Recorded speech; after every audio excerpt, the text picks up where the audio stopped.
नमस्कार दोस्तों, मैं राजू वर्ड चैनल में आप सभी का स्वागत करता हूं। तो कैसे हैं आप लोग? उम्मीद करते हैं आप लोग अच्छे ही होंगे और सवाल तो लगा ही रहे होंगे। तो सवाल में आप लोग पिछले टॉपिक में पढ़े थे इकाई के अंक याद करना। तो उस इकाई के अंक में हम लोग दो टॉपिक कवर किए थे, यानी कि एक सामान्य पदों में इकाई के अंक याद करना, एक घातांकी पदों में इकाई के अंक याद करना। आज भी हम उसी में कुछ जो छूटा हुआ टॉपिक उसको कवर करेंगे। इसके बाद कोशिश करेंगे एक नए टॉपिक की शुरुआत करने की। तो एक जो छूटा हुआ एक टॉपिक इसमें है वो है फैक्टोरियल। फैक्टोरियल के बारे में आप लोग सुने होंगे, नहीं सुने होंगे तो ठीक है, मुझ पर भी थोड़ा चर्चा ज़रूर करेंगे, इसके बाद ही आगे बढ़ेंगे। क्योंकि जब आपको पता ही नहीं रहेगा फैक्टोरियल क्या है तो उस पर सवाल कैसे आप लगाएंगे। चलिए हम स्टार्ट करते हैं उसी से रिलेटेड कुछ सब बातों को, इसके बाद हम बात करते हैं आगे जो है। तो फैक्टोरियल क्या होता है? फैक्टोरियल का सीधा सा अर्थ आप लोग समझिए कि अगर किसी संख्या के फैक्टोरियल निकालने की बात कर रहा है तो उसका सीधा सा अर्थ यही समझिए कि वहाँ तक के प्राकृतिक संख्याओं का गुणनफल। जैसे अगर हम लिख रहे हैं फैक्टोरियल 6, इसका क्या मान होगा? 6 गुणे 5 गुणे 4 गुणे 3 गुणे 2 गुणे 1, या इसी चीज़ को हम ये लिख सकते हैं कि 1 गुणे 2 गुणे 3 गुणे 4 गुणे 5 गुणे 6, यानी कि वहाँ तक के प्राकृतिक संख्याओं का गुणनफल। आप अब बात करेंगे प्राकृतिक संख्याओं को। तो प्राकृतिक संख्याएं और पूर्ण संख्याएं हम पहले क्लास में बताए थे, अगर जो लोग नहीं देखे हैं वहाँ जाकर उसको देख लें, बहुत अच्छी तरह समझाएं उसको। तो प्राकृतिक संख्याओं में ये जान लीजिए कि वो संख्याएं 1 से स्टार्ट होती हैं, यानी 1 से स्टार्ट होती हैं। बाकी जो पूर्ण संख्याएँ होती हैं वो 0 से स्टार्ट होती हैं। तो हम बात करें अगर प्राकृतिक संख्याओं की, तो ये प्राकृतिक संख्याएं 1 से स्टार्ट होकर जहाँ तक हमसे पूछता है कि कहाँ इसका फैक्टोरियल निकालना, वहाँ जाकर ख़त्म हो जाती हैं। जैसे यहाँ पूछा था कि फैक्टोरियल 6, तो हमारी प्राकृतिक संख्या 1 से स्टार्ट होकर 6 पे ख़त्म हुई हैं, यानी कि उन सभी का आपस में गुणनफल जो होगा वही इसका मतलब फैक्टोरियल होगा। अब ज़रूरी नहीं कि इसी तरह लिखें, ये लिखने का कोई वो नहीं कहा, ये भी सही है, लेकिन क्या है, दोनों अपने अपने रिप्रेजेंटेशन के तरीके हैं। अक्सर लोग इसी तरह लिखते हैं, तो आप भी लिख सकते हैं। अगर ये लिख देंगे तो ये गलत नहीं है, ये भी सही है, बस रिप्रेजेंटेशन का तरीका है। कोई कैसे भी लिखे, क्योंकि गुणा में आपको पता है किसी को आगे रख दें गुणनफल सेम ही आएगा। तो चलिए हम इसी पे बात करेंगे आज कि इसका हमको इकाई अंक ज्ञात करना रहेगा फैक्टोरियल में। इकाई अंक कैसे ज्ञात करेंगे? तो इसके लिए सबसे पहले हम छोटी चीज़ से शुरुआत करते हैं, क्योंकि छोटी चीज़ अगर आप धीरे धीरे सीखेंगे तो ही आगे बढ़ेंगे। अचानक से बड़ी चीज़ सीखेंगे तो नहीं सीख पाएंगे। चलिए हम स्टार्ट करते हैं एक छोटी चीज़ से, यानी कि फैक्टोरियल 2 से। अगर हम फैक्टोरियल 2 की बात करें, आपसे कहें फैक्टोरियल 2, तो आपके दिमाग में क्या आएगा? यानी 1 गुणे 2, या इसी को 2 गुणे 1 लिख सकते हैं आप। ठीक, बात एक ही है, कोई फ़र्क नहीं पड़ेगा इसमें बस आपको फैक्टोरियल निकालना है, जो नियम है वहीं तक आपको रहना, बाकी कोई फ़र्क नहीं है कि आप 2 गुणे 1 लिखें या 1 गुणे 2 लिखें। चलिए ठीक है, अगर हम इसको आपस में गुणा कर रहे हैं तो हम क्या देख रहे हैं? इसका मान 2 आ रहा है और यही इसका इकाई का अंक भी है।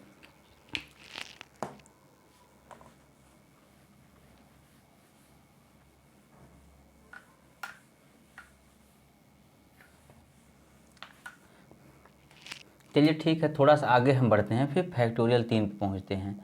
इसको अगर हम लिख रहे हैं तो 3 गुणे 2 गुणे 1, इसका क्या मान होगा? 3 दूनी 6, ये हो गया 6, यानी इसके इकाई का मान भी 6 आया। ठीक है, हम बात करते हैं फैक्टोरियल 4 की।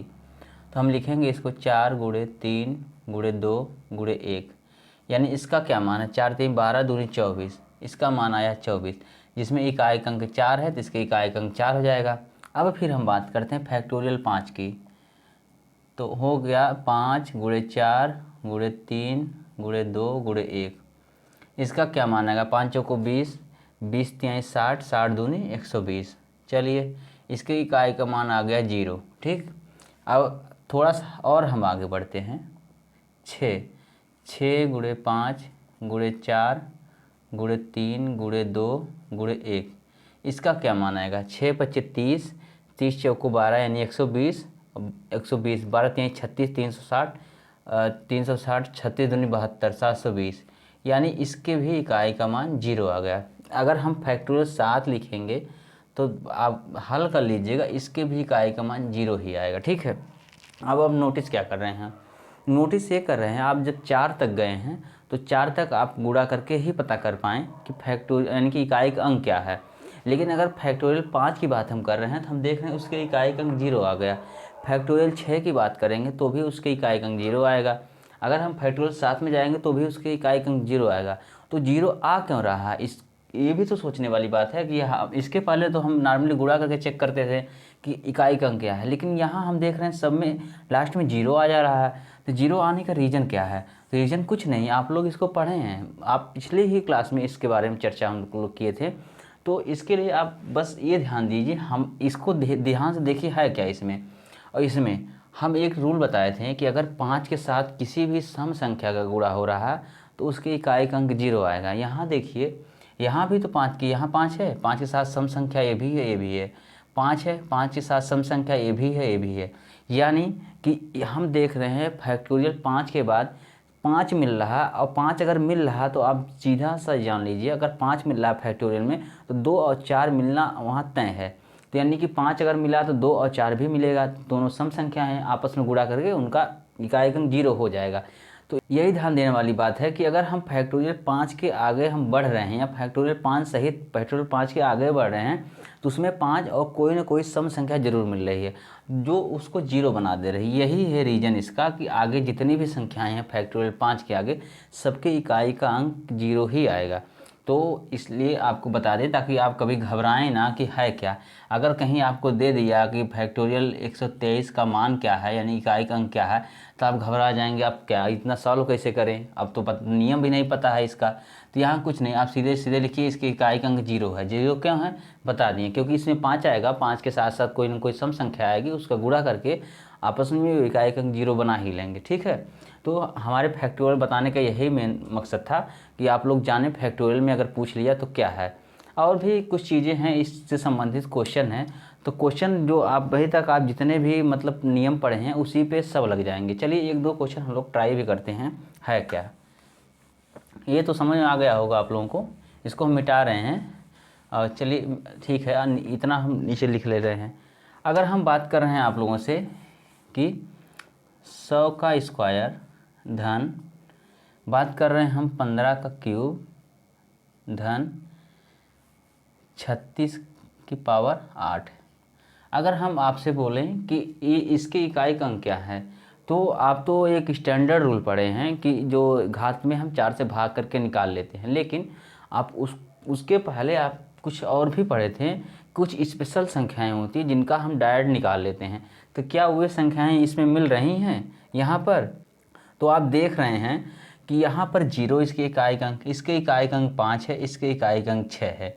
तो हम बताए थे कि अगर इन सब में इस तरह की संख्याएं मिल रहे हैं और घात कुछ भी हो तो उनका ही इकाई का मान वही संख्याएं होती है। जैसे इसके इकाई का अंक 0 है तो यहाँ इसके इकाई का अंक भी 0 हो जाएगा। इसके बाद हम बात करते हैं इसमें इकाई का अंक 5, घात कुछ भी हो इसके इकाई का अंक 5 ही होने वाला है। इसके बाद बात करते हैं हम यहाँ 6 में, तो 6 में भी यही रूल था कि इकाई का अंक 6 है और घात कुछ भी हो तो इकाई का अंक 6 ही आएगा। चलिए अब इसको जोड़ लीजिए आप, 6 5 11, और 11 में अगर जोड़ेंगे तो इसकी इकाई का अंक 1 आया। तो यही चीज़ें देखिए, क्वेश्चन बहुत हार्ड नहीं आएगा, क्वेश्चन ऐसे ही पूछेगा। हो सकता है घात कुछ बड़ी सा दे दे, आप लोग देख के घबरा जाएं, तो घबराने की कोई बात नहीं। आप अगर नियम पढ़े हैं समझे हैं तो कुछ भी क्वेश्चन उठा के दे, बस आप अपने पेशेंस रख के उसको सॉल्व करिए, निश्चित ही क्वेश्चन लग जाएगा। तो आप इसी तरह और भी जो क्वेश्चन आपको मिले आप लोग सॉल्व किया करिए। चलिए 1-2 क्वेश्चन और भी हम बात करते हैं क्या है।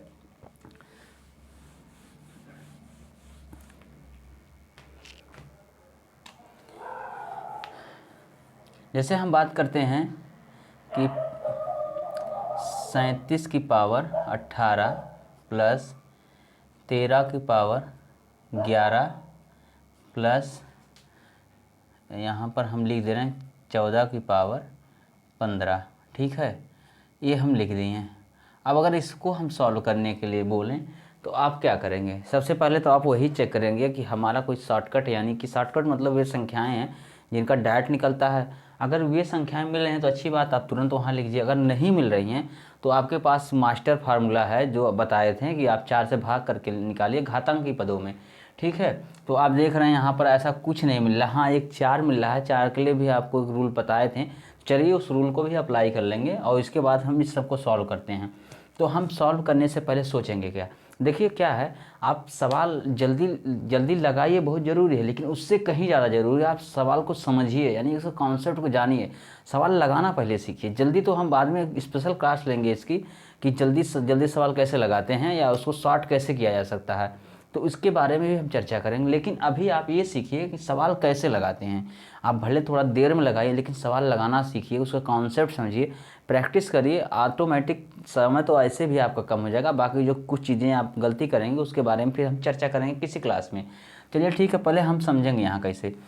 तो हम बताए थे जब ऐसी कोई सिचुएशन आ जाए तो सबसे पहले आपको यही देखना है, यहाँ पर कुछ भी दिया जाए, मान लीजिए हम 37 लिखें, 137 कर दे रहे हैं इसको, तो यहाँ पर कुछ भी दिया रहा है हमसे उससे मतलब नहीं है, बस हमको इकाई के अंक से मतलब है। इसके इकाई के अंक से मतलब, इसके इकाई के अंक से मतलब। इसके बाद हमारा अब यही दिमाग में रहेगा कि जो इकाई का अंक उसकी पावर हम ध्यान देंगे, ये सब भूल जाएंगे। अब देखिए ये हम अब बस आप करने के लिए दिमाग में, आप ये सब दिमाग में चलना चाहिए बस, लेकिन आपको हम बता रहे हैं करके कैसे सोचना है आपको, ठीक है। अब देखिए 137 था, लेकिन हम 7 की पावर 18 कर लें, क्योंकि हमको पता है हमको इकाई से ही मतलब, तो इकाई पे चढ़ा दिए। यहाँ पर 3 इकाई है, इसको चढ़ा दिए, इस 4 इकाई इसको चढ़ा दिए। अब हमारा रूल क्या था कि हम जो ये है घात, घात में हम 4 से भाग करेंगे, ठीक है। 4 से भाग कर लें, 4 चौक को 16, 2 बच गया शेष, ठीक है। 2 शेष बच रहा है, तो उस शेष को हम इस इकाई के अंक की घात के रूप में चढ़ा देंगे, ठीक है। ये सब जो ये नियम देखिए आपको हम बता चुके हैं, इसलिए थोड़ा स्पीड में बता रहे हैं। आप लोग उम्मीद कर रहे हैं समझ भी रहे होंगे, क्योंकि सवाल सॉल्व करने ये हम आपको दिखा रहे हैं सवाल सॉल्व क्या सोच के करते हैं, बाकी नियम तो आप लोग पढ़े ही हैं। चलिए अब हम क्या करेंगे, जो हमारा शेष बच रहा है उसी को हम इसके घात के रूप में चढ़ाते हैं। जैसे अब 7 का स्क्वायर हम कर दें, यहाँ पर बात करते हैं, यहाँ हम 11 में 4 से भाग करेंगे, 4 दूनी 8, 3 शेष बच रहा है, ठीक है। 11/4, 4 दूनी 8, 3 शेष बच रहा है, तो हम 3 की पावर 3 करेंगे यहाँ पर, क्योंकि जो शेष बचता है उसी को हम पावर चढ़ा देते हैं। इसके बाद हम बात करते हैं 15 में। 15 में 4 से अगर हम भाग कर रहे हैं तो 4 3 12, फिर इसमें भी 3 शेष बच रहा है, ठीक है। तो यहाँ पे 4 की पावर 3, ठीक है। अब देखिए इसको सॉल्व का करिए।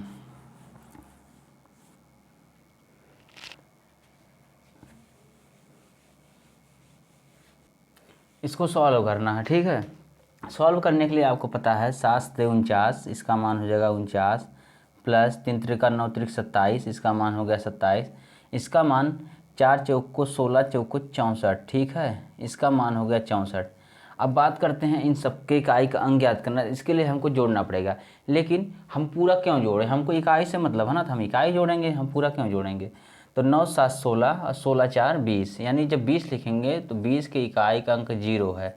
ये हो गया इकाई का अंक, यानी कि 7 से 49, 3 त्रिका 9 त्रिक 27, 4 चौक को 16, चौक को 64, ये हो गया 64। अब आप इकाई का अंक ज्ञात करना, तो आप इकाई के अंकों को जोड़ते जाइए, 9 7 16 और 16 16 4 20, इकाई का अंक 0 हो गया। लेकिन यहाँ आप एक चीज़ निकाल सकते थे डायरेक्ट। यहाँ हम बात किए थे कि अगर 4 में घात सम है तो उसके इकाई का अंक 6 आएगा, घात विषम है तो इकाई का अंक 4 आया। यहाँ देखिए घात विषम थी, यहाँ भी घात विषम है तो इकाई का अंक 4 आया है। तो इस तरह देखिए सवाल इसी तरह लगता है, ठीक है। तो आप लोग इससे रिलेटेड जितने भी क्वेश्चन आपसे बन सकें या मतलब मिल सकें आपको कहीं से, किसी बुक से अवेलेबल हो सके, तो वहाँ से आप लगाइए, और सारे के सारे क्वेश्चन लग जाना चाहिए और लग जाएगा भी। तो आप लोग ट्राई करिए एक बार। चलिए हम एक नए टॉपिक को स्टार्ट करते हैं आज, वो है क्या, शून्यों की संख्या ज्ञात करना। तो इसके पहले हम सोचे थे आप लोगों को अभाज्य संख्याएं बता दें, कि अभाज्य संख्याओं का गुणनफल या अभाज्य संख्याएं ज्ञात करना, ये सब बता दें। लेकिन अगर इसी की ये वो जो टॉपिक है वो भी इसी तरह है, तो हम कहें सबसे पहले इसको ही कवर कर लेते हैं, इसके बाद उसको आखिरी में बताएंगे।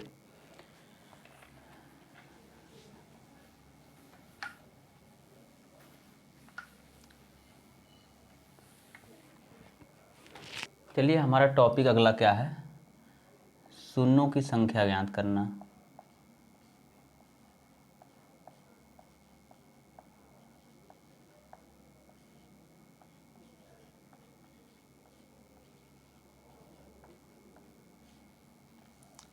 अभी तक हम लोग पढ़ रहे थे इकाई के अंक ज्ञात करना।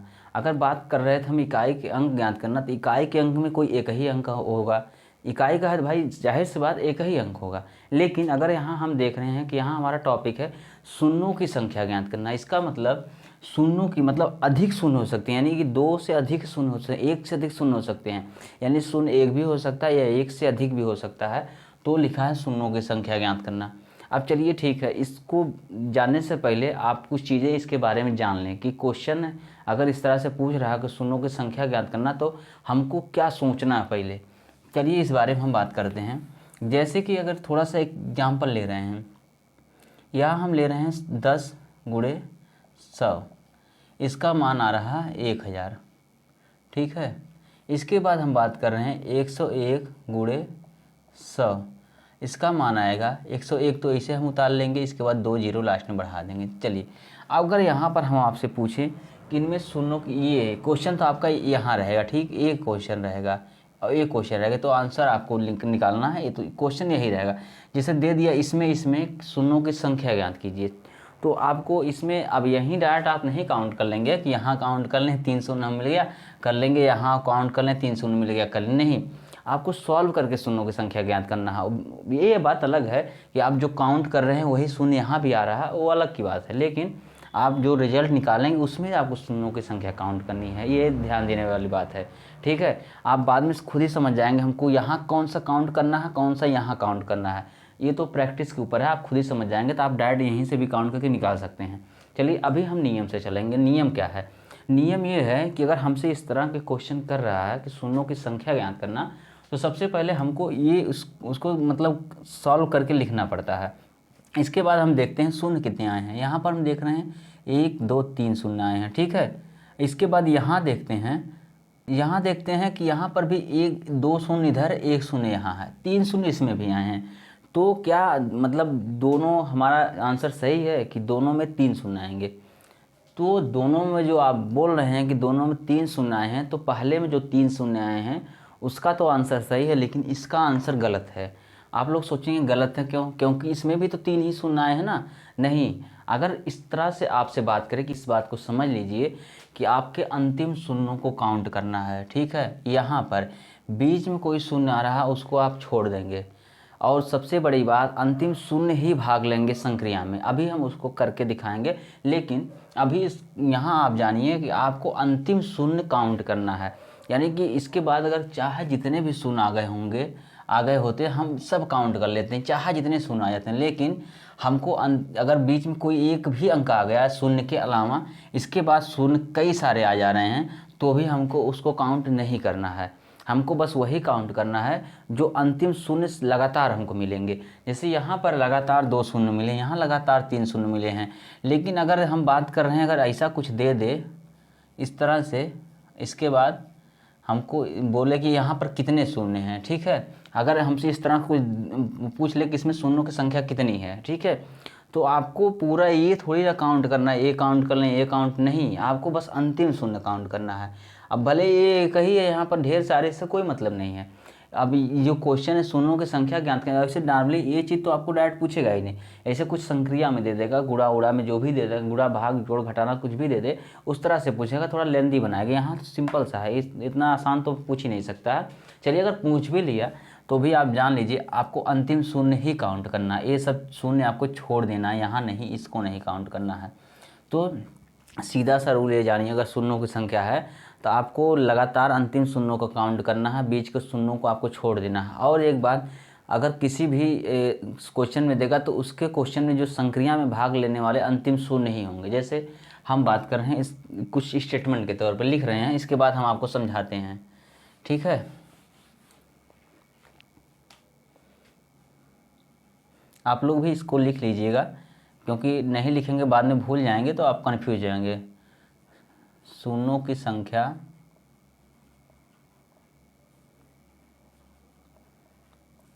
ज्ञात करने में अंतिम शून्य ही संक्रिया में भाग लेते हैं, अंतिम शून्य ही संक्रिया में भाग लेते हैं तथा प्राप्त परिणाम में अंतिम शून्य ही गिने जाते हैं, अंतिम शून्य ही गिने जाते हैं। ठीक है, इस चीज़ को आप लोग विशेष रूप से ध्यान रखिएगा। जैसे हम बात कर रहे थे कि यहाँ देखिए, यहाँ क्या है, हम बात की हैं कि शून्यों की संख्या ज्ञात करने में अंतिम शून्य ही संक्रिया में भाग लेते हैं। इसका प्रूफ हमारे पास यहाँ पर है।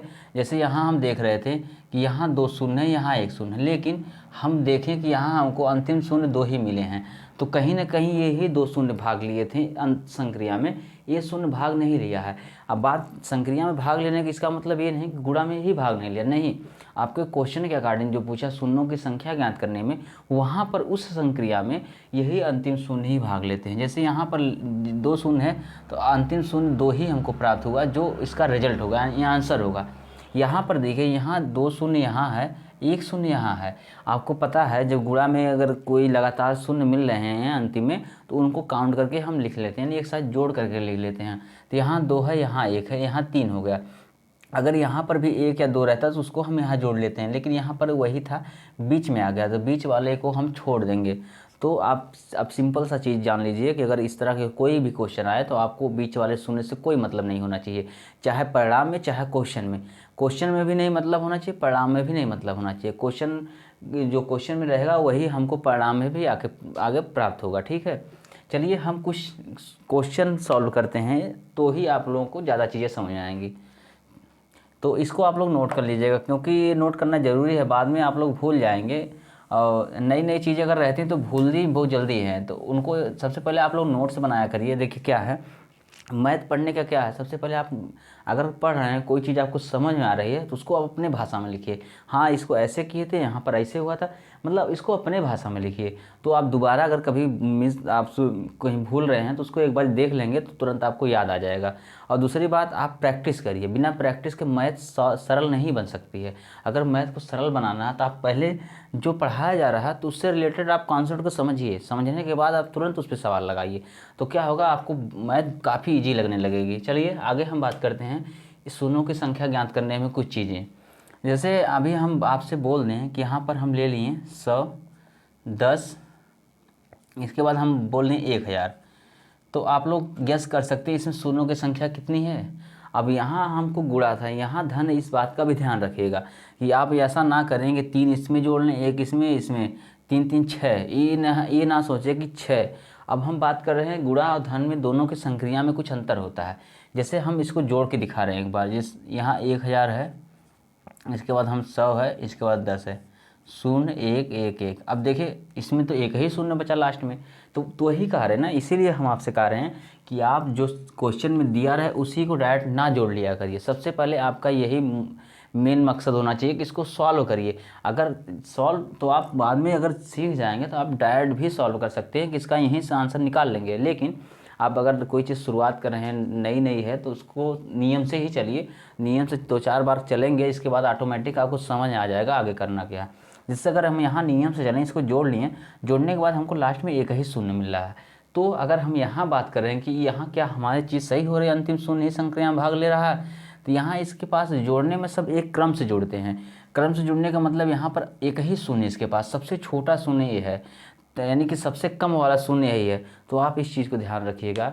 अब ये नियम ध्यान रखिएगा, जोड़ में, अभी तो गुणा में था, तो गुणा में आप डायरेक्ट शून्यों की संख्या जोड़ ले रहे थे, जोड़ में ये ध्यान रखिएगा जिसके पास सबसे कम शून्य होगा अंतिम में, वही शून्य उस शून्य के बराबर आएगा, यानी कि उस क्वेश्चन में शून्यों की संख्या के बराबर वही शून्य आएगा। जैसे यहाँ पर क्या था, यहाँ पर इसके पास सबसे कम शून्य है और दोनों ये सब प्लस में है, यानी जोड़ में है, तो यही शून्य उस संक्रिया में शून्यों की संख्या के बराबर आएगा, जिसे यहाँ आप लोग देख लिए। तो आप एक स्टेटमेंट और भी लिख सकते हैं, यदि पद जोड़ में हो तो जोड़ में हो तो उनमें सबसे कम शून्य वाले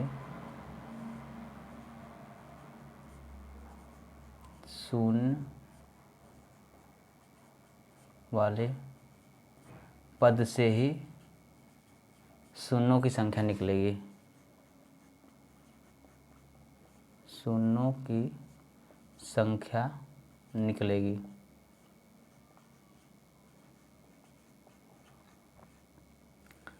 ठीक है, इस चीज़ को आप लोग समझ गए होंगे। जैसे हम बोले हैं कि यदि पद पद मतलब ये देखिए ये क्या होता है, एक पद है, एक पद है, ये पद, ये सब चीज़ें छोटी छोटी समझने वाली चीज़ें, आप इसको समझ सकते हैं क्योंकि ये नॉर्मली बोल देते हैं सब, बाद में कुछ लोग सोचते हैं यार ये पद क्या है।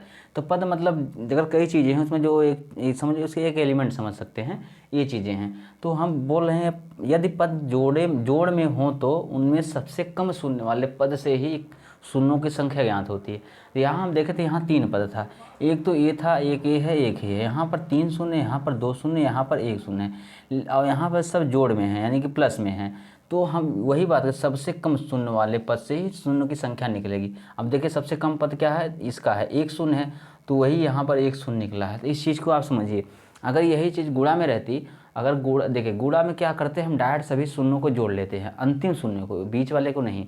कहीं भी इसमें भी बीच वाले में नहीं जोड़ेंगे, अगर इसमें भी कहीं अगर एक यहाँ बढ़ा के यहाँ कुछ जीरो दे देते ये भी नहीं जुड़ता। चलिए, तो आप याद रखिए ये 2 नियम कि गुणा में अगर अंतिम सभी शून्यों को अगर सब पद गुणा में हो तो अंतिम सभी शून्यों को डायरेक्ट हम जोड़ लेते हैं। ठीक है, एक चीज़ गुणा के लिए हो गया। अब बात हम करते हैं जोड़ के लिए। जोड़ में हमको सबसे कम शून्य वाले पद को देखना है, और जो सबसे कम शून्य वाला पद रहेगा उसी के शून्य की संख्या वहाँ पर आएगी। जैसे यहाँ पर हुआ था, यहाँ पर, और जैसे यहाँ पर हुआ था। यहाँ जोड़ में क्या, गुणा में क्या हुआ था, यहाँ पर 2 शून्य, यहाँ 1 शून्य, तो दोनों मिला के 3 शून्य हो गए थे, क्योंकि यहाँ हम सीधे सीधे शून्यों को जोड़ ले रहे थे। लेकिन यहाँ हम बात कर रहे थे जोड़ में, तो सबसे कम पद वाले जो शून्य है वही उसका शून्य आया था। गुणा में फिर एक बार चेक कर लेते हैं हम, यहाँ पर 2 शून्य है, यहाँ पर शून्य एक भी नहीं है, क्योंकि हमको जो शून्य चाहिए वो नहीं है, शून्य बीच में है, हमको चाहिए सबसे लास्ट में यानी अंतिम शून्य। अंतिम शून्य है नहीं, अंतिम शून्य यही 2 है, तो सीधे सीधे हम 2 जोड़ लिए। ठीक है, तो इस चीज़ को आप लोग समझ चुके होंगे कि शून्य मतलब अगर निकालने वाली बात हो रही तो हमको अंतिम शून्य की ही बात करनी है। ठीक है, तो और भी कुछ इस पे रिलेटेड टॉपिक है, हम आगे क्लास में इसको बताएंगे डिटेल में, जो भी बच गया है। इसके बाद आप लोग क्वेश्चन लगाते रहिए इस पर। अगर क्वेश्चन ना समझ में आए तो आप लोग कमेंट करके बताइए, हम कोशिश करेंगे किसी और भी मेथड से आप लोग समझाने के। लेकिन हम उम्मीद यही करते हैं आप लोग सारी की सारी चीज़ें अच्छी तरह समझ रहे हैं और क्वेश्चन भी आप लोग अच्छे से लगा लेंगे। ठीक है, तो चलिए, उम्मीद करते वीडियो अच्छी ही लगी होगी। अगर अच्छी लगी हो तो आप लोग लाइक करिए, सब्सक्राइब करिए, दोस्तों को शेयर भी करिए। धन्यवाद।